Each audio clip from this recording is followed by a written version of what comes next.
Anda bisa mendapatkan kebahagiaan dalam aktivitas apapun sekalipun sederhana. Tapi ketika kebahagiaan itu tidak diiringi dengan ridha Allah, rasanya itu akan selalu sementara.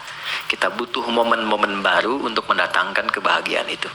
Tapi titik poin ketika Allah ridha dengan apa yang kita kerjakan, apa yang kita lakukan, maka Allah akan tanamkan satu cawan yang luas kandungannya, yang bisa menerima setiap keadaan dengan hal yang paling menyenangkan.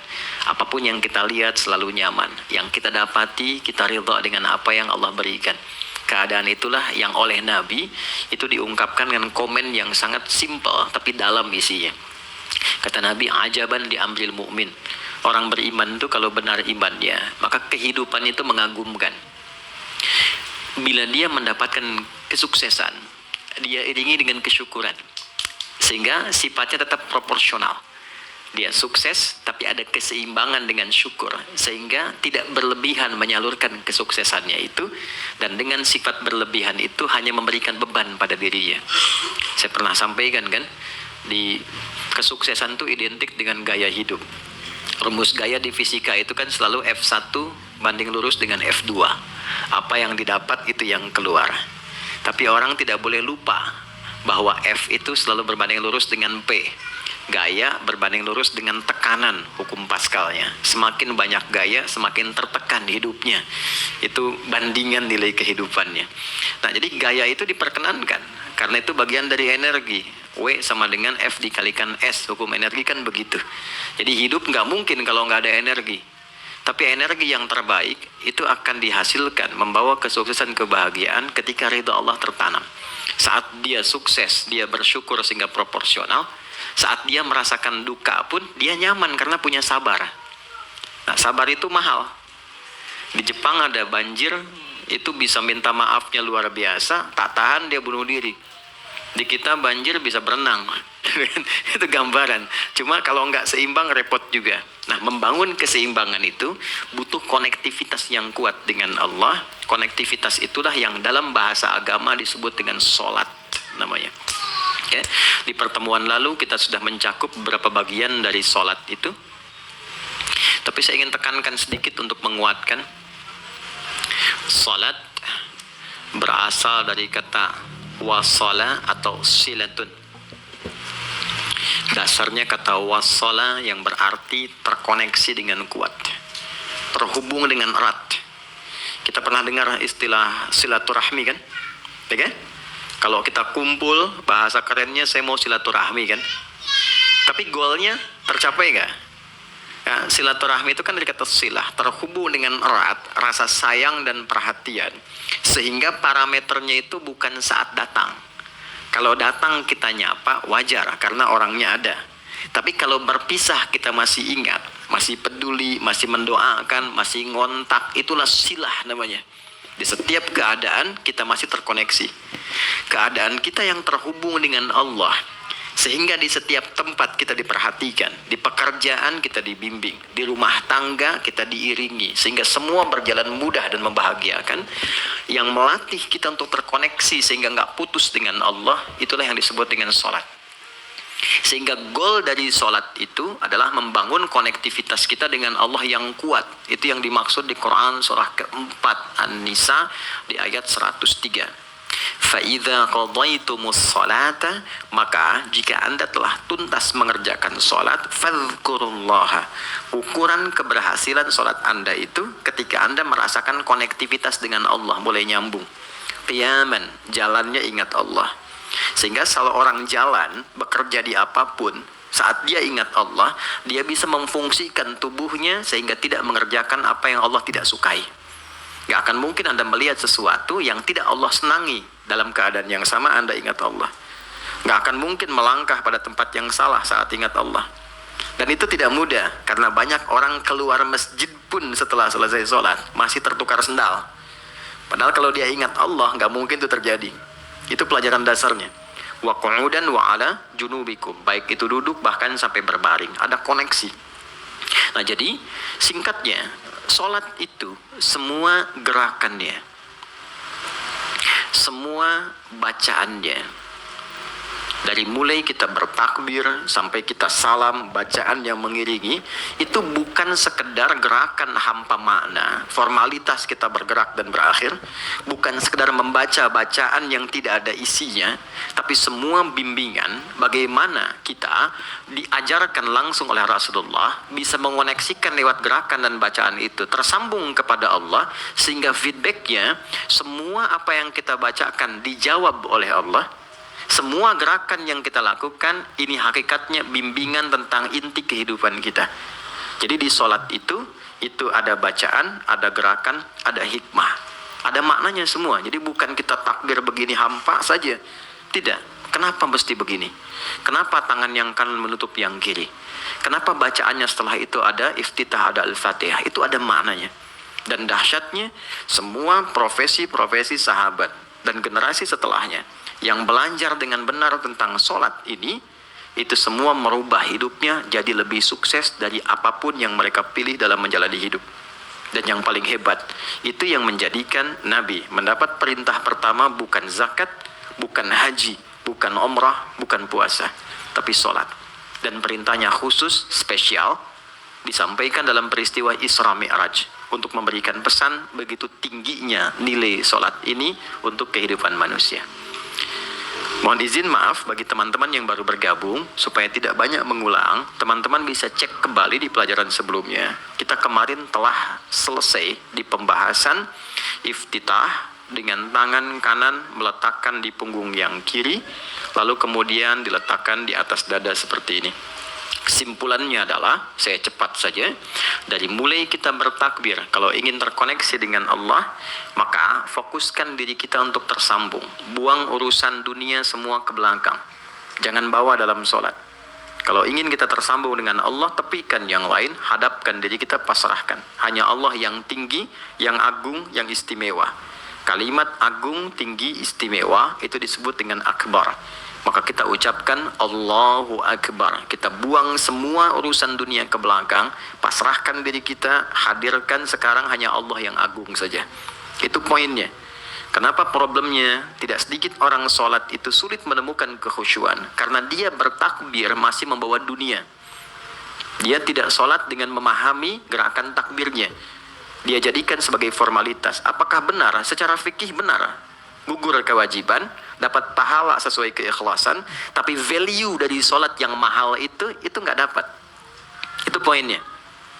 Buang semua urusan dunia, kemudian tambatkan diri kita hanya kepada Allah. Dan uniknya kata Nabi, di fase itulah setan mulai bertugas yang mengganggu kita, supaya kita tidak fokus untuk memahami dan melakukan apa yang kita baca dan kita gerakan. Ada setan khusus menggoda orang sholat, namanya khanzab. Nanti ada 9 jenis setan yang detil tugasnya itu berada di sekitaran kita. Mungkin satu kali Mas Baim kita belajar tentang fikih setan. Belum pernah ada kan ya. Anda kalau kesini cuma tahu jalan yang lurus, nggak tahu macetnya, nggak tahu lubangnya, sulit menghindarinya. Kebanyakan orang belajar tentang malaikat tapi nggak belajar setannya, sehingga nggak tahu setan apa yang sedang memprovokasi dirinya. Di Quran, malaikat disebutkan 88 kali, setan disebutkan 88 kali. Kalau kita cuma dengar motivasinya, nggak tahu provokasinya, kita nggak tahu bagaimana cara menghindari yang ini. Itu poinnya. Khanzab itu, dia menggoda orang sholat, dimulai dari takbir. Jadi kalau belum takbir, Anda bisa merasa fokus apa saja. Nggak percaya silakan. Sebelum takbir tuh bisa siap fokus. Tapi begitu Anda mulai bertakbir, di hadis riwayat Abu Daud, Allahu Akbar, fayaqulu syaitanu. Maka di sini setan mulai tugasnya untuk mengganggu orang supaya nggak dapat nilai-nilai tadi. Maka dia berkata, udhkur kadza. Kamu ingat ini ya, kamu ingat itu ya. Betapa Anda memulai dengan membuang semua urusan dunia. Tapi kalau sudah takbir, itu setan yang install. Masuk sendiri dia. Makanya kalau nggak percaya silakan nanti zuhur tuh ya. Begitu Anda takbir, itu masuk semua. Ingat ini, ingat itu, mobil parkir di mana. Sampai ceramah saya sekarang pun itu akan masuk. Ingat ya, ada setan yang goda. Nah itu setan itu. Itu setan sendiri. Membuat kita itu begitu lupa. Sampai lihat ujung hadisnya. Hatta la yash'ural musalli kam raka'atan yusalli. Sampai nanti akan ditemukan orang sholat, dia tidak sadar berapa rakaat sedang menunaikan sholatnya. Nah itu kalau Nabi sampaikan pasti terjadi. Poin untuk kita bisa mengatasi itu, poinnya apa? Quran surah ke-29 dulu, ayat 45. Quran surah 29, Al-Ankabut, ayat 45. Di Islam tuh uniknya begini, istimewanya. Nggak ada satupun ibadah yang hasil kreasi manusia. Semua terukur. Ini dalilnya, alasannya, landasan kita ibadah itu dari Tuhannya ini. Penjelasan contohnya ini dari Nabi. Pakemnya begini, kodifikasi ilmunya seperti ini, sehingga terjaga sampai kapanpun. Dan tidak ada satupun yang kita kerjakan dalam ibadah, kecuali semua punya landasan yang kuat. Dan hebatnya diterangkan, ini caranya, ini bacaannya, ini maksudnya seperti ini hikmahnya. Kenapa Anda begini? Kenapa begitu? Hasilnya apa? Ketika seseorang sedang memulai sholatnya, dari awal dia pengen fokus, tapi ketika dia mulai bertakbir, muncul godaan, maka sebelum sholat ditunaikan, Allah sudah ingatkan, utlu ma uhiya ilaika minal kitab. Utlu itu dari kata tilawah, artinya baca, pahami, amalkan apa yang telah dipahami itu. Jadi sejatinya sebelum sholat, kata Allah, kalau ingin menikmati sholatnya, ingin tahu value dari sholat dan dihasilkan seperti orang dulu meraihnya, maka jangan kita terfokus untuk formalitas saja. Yang penting benar bacaan, takbir sampai salam terjaga. Betul, sekali lagi, itu menggugurkan kewajiban. Formulasinya selesai, secara fikih tuntas, tapi hikmah sholat yang tadi itu kita nggak dapat. Maka yang terjadi apa? Baca dulu, tilawah, utlu, baca, pelajari dulu sebelum sholat. Kemudian pahami, kenapa takbirnya begini? Kita kemarin sudah belajar. Kenapa tangan kanan menutup yang kiri? Apa maksudnya sampai kita diperintahkan sholat? Bagaimana kemudian saat kita baca Al-Fatihah? Kenapa yang dibaca itu? Apa yang jadi bimbingan dari Al-Fatihah untuk kehidupan kita? Kalau sholatnya seperti itu akan merubah hidup kita. Itu langsung Allah sampaikan demikian. Lalu kerjakan, wa aqimis shalah, tunaikan sholat seperti aku tadi isyaratkan, kata Allah. Inna sholata tanha 'anil fahsya wal munkar. Maka jika engkau menunaikannya seperti itu, sholat akan merubah hidupmu. Itu kata Allah tuh. Minimal mendorong kita berbuat jadi lebih baik. Jadi bukan sekedar menjadikan kita pribadi baik, tapi semua yang kita kerjakan menjadi lebih baik. Itu sholat. Itu yang bisa merubah seorang Jundub bin Junadah yang dikenal dengan Abu Dzar al-Ghifari. Ini teman-teman, kenapa Ghifar itu viral?